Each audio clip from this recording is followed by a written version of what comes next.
Hello everyone, with another Venti banner around the corner, I want to talk a little bit about his playstyle and in the later half about synergies and team compositions to help you figure out if this character is the right one for you. So essentially if he is worth your wishes. He is an older character, which means I'm not going to go into details about his skill kit and the build, I just quickly show it at the end. In fact, he was the very first limited character and I think there are enough guides out there by now. I don't remember making one myself, but that will also be my next video. With that being said, let's dive right into it.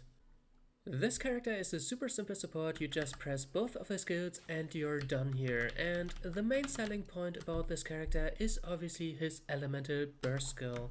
It sucks up smaller enemies like villagers, treasure hoarders, or those annoying Fatui mages and assassins to group them up and keep them disabled. The damage is pretty nice too, so if he is properly built, he can just straight up kill everything, which is obviously really nice, so you don't have to run around defeating everything one by one.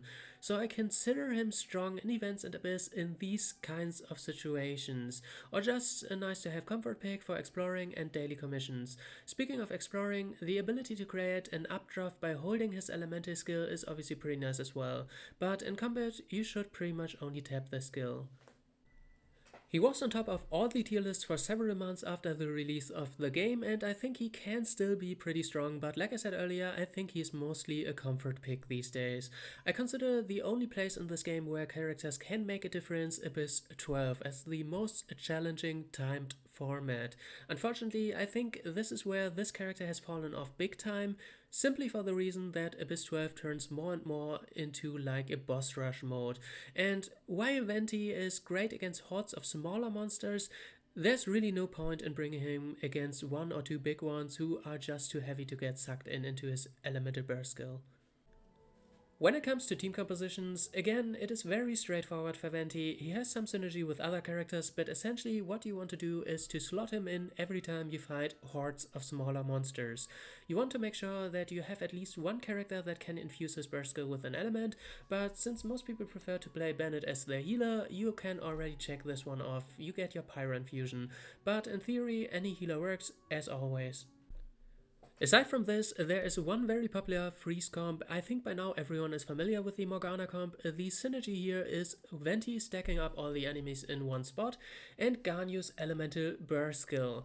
It rains down ice that deals AoE damage, so you can imagine how much area of effect damage it deals if all the icicles rain down on the same spot, hitting multiple enemies. So whenever you see something that deals splash damage, you can think of Venti as a synergy for that. To name a few, the strongest one here is probably Child with his Riptide or Ganyu. Otherwise you have something like Ningguang Constellation 1, which also adds a splash damage to her normal attacks. A team comp for this would be something like this one. For example, in case of Child, you obviously stick to Bennett as your healer, Child as your DPS, and obviously the last slot can be any sub DPS, for example Zhang Ling.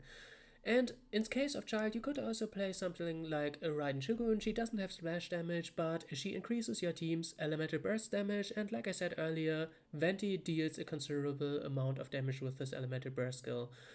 Aside from this, you obviously still have your Ningguang comp, just Ningguang plus any Geo character, preferably Zhongli.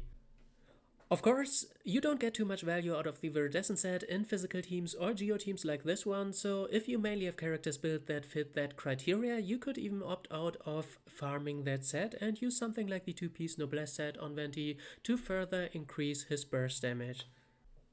So, to quickly recap, I think Venti is nice to have. He can make exploring and daily commissions more comfortable, but in game modes where it actually matters, like Abyss, he has fallen off.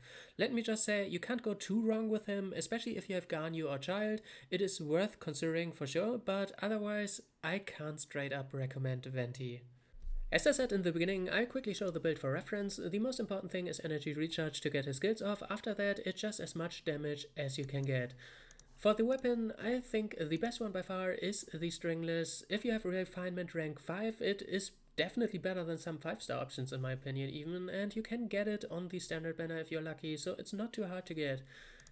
As for artifacts, I think The most common option is the 4-piece Viridescent set effect, and if you play like a lot of geo characters or physical characters, like I said, you can pick the 2-piece Gladiator plus a 2-piece Noblesse set if you want to avoid farming that domain. For constellations, he works perfectly fine without any, and it's just pretty much a personal damage increase. For talents, like I said, his Elemental Burst skill deals a lot of damage. You can consider crowning this.